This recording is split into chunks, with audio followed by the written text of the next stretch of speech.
वालेकुम बच्चों। तो आज हम फिज़िक्स क्लास 11 की शुरू करने वाले हैं और क्लास 11 की फ़िज़िक्स में से चैप्टर 3 ये चैप्टर 3 वाला है, मोशन डिस्प्लेसमेंट डिस्टेंस वाला। तो इससे शुरुआत करते हैं और सबसे पहले हम समझेंगे डिस्प्लेसमेंट डिस्टेंस में क्या फ़र्क है, और फिर वेलोसिटी एंड स्पीड में, फिर एक्सेलरेशन में, फिर वेलोसिटी टाइम ग्राफ का। उसके बाद फिर ये इक्वेशंस और मोशंस देखेंगे। तो सबसे पहले मैं आपको बता दूं कि ये 2 पॉइंट हैं, ठीक है। यहाँ से हमें 1 पॉइंट से 2 पॉइंट में मूव करना है। तो एक तो ये चीज़ है कि हमने यहाँ से सीधे चले गए। दूसरा पॉइंट क्या है कि हम जा रहे हैं गलियाँ हैं वगैरह, तो उसमें से हम इस तरीके से गलियाँ टेढ़ी शेढ़ी हैं तो इसमें से जा रहे हैं हम, ठीक है, 2 पॉइंट तक। तो डिस्प्लेसमेंट और डिस्टेंस में क्या फ़र्क है? ये जो है ना, ये है डिस्प्लेसमेंट। एंड डिस्प्लेसमेंट हमेशा शॉर्टेस्ट डिस्टेंस होता है, ठीक है। जो सबसे छोटा डिस्टेंस हो, कम से कम डिस्टेंस हो, वो डिस्प्लेसमेंट होता है। और ये है डिस्टेंस, ठीक है, ये है डिस्टेंस। डिस्टेंस जो होता है वो इरेगुलर होता है, और जो डिस्प्लेसमेंट है वो स्ट्रेट लाइन होती है किसी भी पॉइंट के दरमियान, ठीक है। तो जो डिस्प्लेसमेंट होती है, डिस्प्लेसमेंट वो हमेशा कम होती है डिस्टेंस से। डिस्टेंस ज़्यादा होता है डिस्प्लेसमेंट से, समझ रहे हैं, क्योंकि ये ज़्यादा है और ये कम है, ठीक है। तो ये शॉर्टेस्ट डिस्टेंस है बेसिकली डिस्प्लेसमेंट और डिस्टेंस में। डिस्प्लेसमेंट स्ट्रेट लाइन और सीधी सीधी होती है। अब आते हैं वेलोसिटी के ऊपर और स्पीड के ऊपर। वेलोसिटी और स्पीड के दरमियान डिफरेंस क्या है? देखिए, वेलोसिटी जो है ना, वो डिस्प्लेसमेंट का टाइम के साथ चेंज है, ठीक है। डिस्प्लेसमेंट का टाइम के साथ चेंज है, यानी कितनी डिस्प्लेसमेंट हो रही है कितने टाइम में, ठीक है। और जो स्पीड है ना, स्पीड बेसिकली क्या है? जो स्पीड है वो डिस्टेंस का टाइम के साथ रेशियो है, यानी कितना डिस्टेंस कर रहे हैं कितने टाइम में। तो ये जो डिस्प्लेसमेंट कर रहे हैं, ये कितने टाइम में कर रहे हैं। डिस्प्लेसमेंट डिस्टेंस का टाइम का जो रेशियो होगा वो होगा वेलोसिटी, और जो डिस्टेंस और टाइम का रेशियो होगा वो होगा स्पीड, समझ रहे हैं। तो ये डिस्प्लेसमेंट और जो डिस्टेंस और वेलोसिटी, जो स्पीड और वेलोसिटी में कॉन्सेप्ट आपको समझ आ गया। डिस्प्लेसमेंट और डिस्टेंस में समझ आ गया। अब आते हैं एक्सेलरेशन के ऊपर। जो एक्सेलरेशन है ना, बेसिकली वो क्या है? एक्सेलरेशन है basically change in velocity per unit time, यानी कितनी वेलोसिटी चेंज हो रही है कितने टाइम में। अच्छा, अगर स्टार्टिंग वेलोसिटी हमारी है, सपोज कर लें v1 है हमारी 2 और v2 भी हमारी 2 है, तो एक्सेलरेशन 0 है, क्योंकि इन दोनों के दरमियान चेंज नहीं हो रहा ना टाइम के साथ। पहले भी स्टार्टिंग में 2 थी, बाद में भी 2 हो, तो इसमें कोई चेंज है। अगर पहले v1 सपोज 8 है और v2 जो है अगर वो 15 हो रही है, तो इसका मतलब ये है कि टाइम के साथ वेलोसिटी में चेंज हो रहा है। तो इस सिचुएशन में क्या होगी? एक्सेलरेशन एग्जिस्ट करेगी। तो एक्सेलरेशन का क्या फार्मूला है? Basically v2 minus v1 upon time, यानी कितनी वेलोसिटी पहले लास्ट में हो गई, उसके बाद कितनी वेलोसिटी पहले थी, उसका टाइम के साथ रेशियो। अच्छा, अब मैं आपको यहाँ पर एक चीज़ की बता दूँ, अगर v2 ज़्यादा है, यानी पहली वाली वेलोसिटी से बाद वाली वेलोसिटी ज़्यादा है, v2 ज़्यादा है, तो क्या होगा? v2 अगर बड़ा है v1 से, तो रिज़ल्ट क्या आएगा? पॉजिटिव आएगा, सही है। अगर v2 v1 से छोटा है, यानी v1 जो इनिशियल वेलोसिटी बड़ी थी और बाद में वेलोसिटी कम हो गई, तो क्या होगा? ये आंसर, यानी v2 जो है वो कम है v1 से, तो क्या आएगा आंसर नेगेटिव आएगा। तो पॉजिटिव को एक्सेलरेशन बोलते हैं, नेगेटिव को डिसेलरेशन बोलते हैं, ठीक है। बात एक ही है, बस पॉजिटिव एक्सेलरेशन को एक्सेलरेशन बोलते हैं, नेगेटिव एक्सेलरेशन को डिसेलरेशन बोलते हैं। इसका मतलब ये है कि बॉडी स्लो डाउन हुई है, यानी उसकी v1 पहले ज़्यादा थी, फिर उसकी वेलोसिटी कम हो गई, तो वो डिसेलरेट हुई, यानी उसकी वेलोसिटी कम हो गई, तो उसका नेगेटिव आंसर आता है। और अब आते हैं वेलोसिटी टाइम ग्राफ के ऊपर। वेलोसिटी टाइम ग्राफ क्या होता है? देखें, ये है वेलोसिटी का और ये है टाइम का। अब अगर ये ग्राफ है, ठीक है, ये वेलोसिटी टाइम का ग्राफ है, सही है, यानी वेलोसिटी यहाँ पर क्या हो रही है? टाइम के साथ इंक्रीज, मतलब ये वेलोसिटी है, तो वेलोसिटी ये यूनिफॉर्म वेलोसिटी है। यूनिफॉर्म वेलोसिटी में हमेशा इस तरीके से ग्राफ होता है, और कांस्टेंट वेलोसिटी में क्या होता है? कांस्टेंट वेलोसिटी में जो होता है वो इस तरीके से हॉरिजॉन्टल होता है, यानी वेलोसिटी चेंज नहीं हुई, ठीक है। वेलोसिटी 2 थी तो 2 ही रही, टाइम बढ़ता गया टाइम गई। इसमें वेलोसिटी क्या हो रही है? पहले 2 थी, फिर इस तरीके से ये यूनिफॉर्म वेलोसिटी है, टाइम के साथ चेंज हो रही है, सही है। तो अब इस सिचुएशन में जो वेलोसिटी तो है 2, लेकिन इस सिचुएशन में एक्सेलरेशन 0 है। क्यों?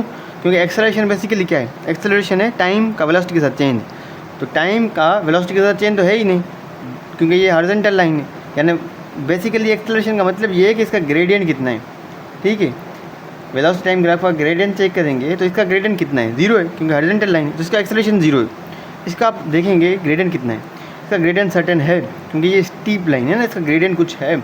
इसका मतलब ये है कि इसमें एक्सेलरेशन 0 नहीं है, क्योंकि इसमें वेलोसिटी के साथ चेंज हो रहा है, इसमें वेलोसिटी का चेंज नहीं हो रहा। तो ये एक्सेलरेशन उसका। अब हम देखते हैं कि अगर रिवर्स टाइम ग्राफ है तो इसके अंदर जो एरिया है वो क्या है। बेसिकली इसके अंदर जो एरिया आ रहा है वो क्या है, आप इसको देखते हैं। एरिया कैसा है, इसकी क्या है? तो एरिया का फार्मूला क्या हो जाएगा यहाँ पर? 1/2 बेस में क्या है इसका टाइम, और इसके जो ऊपर है वो है वेलोसिटी। ठीक है, तो वेलोसिटी और टाइम को, तो अगर आप देखें तो एक्सेलरेशन किसके बराबर है? वेलोसिटी बाय टाइम के, ऐसा ही है ना। यहाँ अगर आप देखें तो ये एक्सेलरेशन के साथ होगा, और दूसरा है डिस्प्लेसमेंट किसके बराबर है? वेलोसिटी किसके बराबर है? डिस्प्लेसमेंट अपॉन टाइम के, है ना।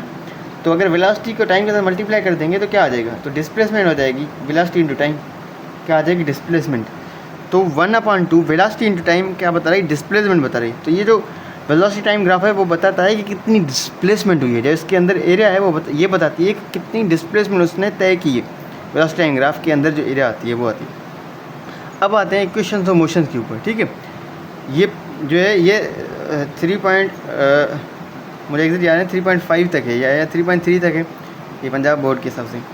तो इक्वेशंस ऑफ मोशन के ऊपर देखते हैं। ठीक है, Sindh board, Punjab board, India, Pakistan, सब में यही सिलेबस है। तो दिस इज़ फॉर ऑल, और मैं आगे चल के चीज़ें भी एक्सप्लेन कर दूँगा। ए लेवल्स वालों भी यही है, ओ लेवल्स वालों के लिए भी यही है, सेम, इतने टॉपिक्स का फ़र्क नहीं है। इक्वेशन ऑफ मोशन देखते हैं।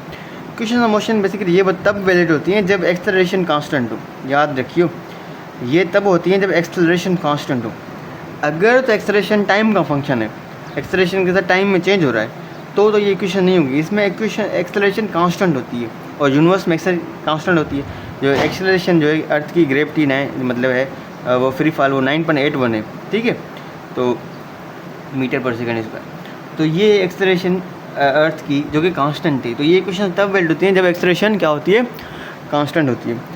अब ये जो पहली इक्वेशन है उसमें जो VF है वो फाइनल वेलोसिटी है, और VI है वो इनिशियल वेलोसिटी है। ठीक है, A है एक्सेलरेशन, और जो T है ना वो टाइम है। तो यह है कि अगर इसमें से हमें कोई सी भी 3 क्वांटिटीज़ गिवन हो, उसमें से चौथी क्वांटिटी मालूम कर लेंगे। सही है, VF भी गिवन है, VI भी गिवन है, और टाइम गिवन है, तो इससे एक्सेलरेशन आ जाएगी। सही है, इक्वेशन ये। अब यानी final velocity, initial velocity, acceleration और टाइम का रिलेशन ये इक्वेशन बताती है। दूसरी इक्वेशन है ये S है डिस्प्लेसमेंट। ठीक है, और बाकी ये V फाइनल वेलोसिटी, और ये जो initial velocity upon 2 into time. अगर फाइनल वेलोसिटी गिवन है और इनिशियल वेलोसिटी गिवन है और टाइम गिवन है तो उससे डिस्प्लेसमेंट आ जाएगी। ठीक है, उसका ये फार्मूला है। उसके बाद डिस्प्लेसमेंट S क्या है? 3 फार्मूला जो वो डिस्प्लेसमेंट है। उसमें क्या है? इनिशियल वेलोसिटी गिवन है और टाइम गिवन है और एक्सेलरेशन गिवन है। जब ये तीनों चीज़ें गिवन होगी, यानी इनिशियल वेलोसिटी, एक्सेलरेशन और टाइम, तो इसमें से इसमें से भी आ जाएगी। अच्छा, और जो चौथी इक्वेशन है वो है final velocity square is equal to initial velocity square plus 2AS। इसमें क्या होता है कि जब फाइनल वेलोसिटी भी गिवन हो, इनिशियल वेलोसिटी भी गिवन हो, और एक्सेलरेशन गिवन हो, तो इससे डिस्प्लेसमेंट आ जाएगी। या अगर डिस्प्लेसमेंट गिवन है, एक्सेलरेशन गिवन है और इनिशियल वेलोसिटी गिवन है, तो उससे फाइनल वेलोसिटी आ जाएगी। ये बेसिकली इक्वेशन जो है वो बेसिकली एक ही इक्वेशन से निकली हुई है। इसमें क्या हो रहा है कि इसमें सिर्फ ये बता रहा है कि अगर तो ये तीनों चीज़ें गिवन होंगी, इनिशियल वेलोसिटी, एक्सेलरेशन, टाइम, तो ये आ जाएगी। अगर तो हमें ये तीनों चीज़ें गिवन है तो ये आ जाएगी। अगर तो हमें वेलोसिटी, इनिशियल वेलोसिटी, टाइम और एक्सेलरेशन गिवन है, ये तीनों चीज़ें गिवन है, तो डिस्प्लेसमेंट आ जाएगी।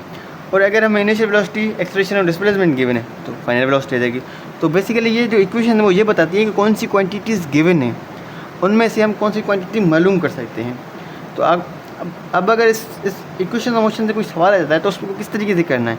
जो इक्वेशन ऑफ मोशन से जब सवाल आ गया तो पहले हम क्या करेंगे, हम पहले ये इक्वेशन सारी लिखेंगे। पहले आपको ये काम करना है, सारी इक्वेशन, ये चारों इक्वेशन याद कर लो, वो चारों इक्वेशन लिख दो। उसके बाद चेक करो कि आपके पास कौन सी क्वांटिटीज़ गिवन है, कौन सी क्वांटिटीज़ गिवन है सवाल में, कौन सी क्वांटिटीज़ गिवन है और कौन सी क्वांटिटीज़ मांगी गई है। जो कौन सी क्वांटिटीज़ गिवन है वो आप लिखेंगे। सपोज कर एक्सेलरेशन गिवन है, टाइम गिवन है और उसके बाद जो है इनिशियल वेलोसिटी गिवन है। एक्सेलरेशन गिवन है, टाइम गिवन है और जो है वो इनिशियल वेलोसिटी गिवन है। क्या करेंगे हम, इससे हम देखेंगे कि ये तीनों चीज़ें गिवन है, ठीक है। तो इससे क्या मालूम हो जाएगा, इससे मालूम हो जाएगा फाइनल वेलोसिटी, क्योंकि इनिशियल वेलोसिटी गिवन है, एक्सेलरेशन गिवन है, टाइम गिवन है, तो इससे फाइनल वेलोसिटी आ जाएगी। तो इस तरीके से पहले हम चेक करेंगे कौन सी क्वांटिटीज़ गिवन है, उसके बाद देखेंगे तो कि जो क्वांटिटीज़ गिवन है फिर इक्वेशन में देखेंगे कि इससे सिर्फ कौन सी क्वांटिटीज़ गिवन है, उससे कौन सी क्वांटिटी मालूम हो जाएगी।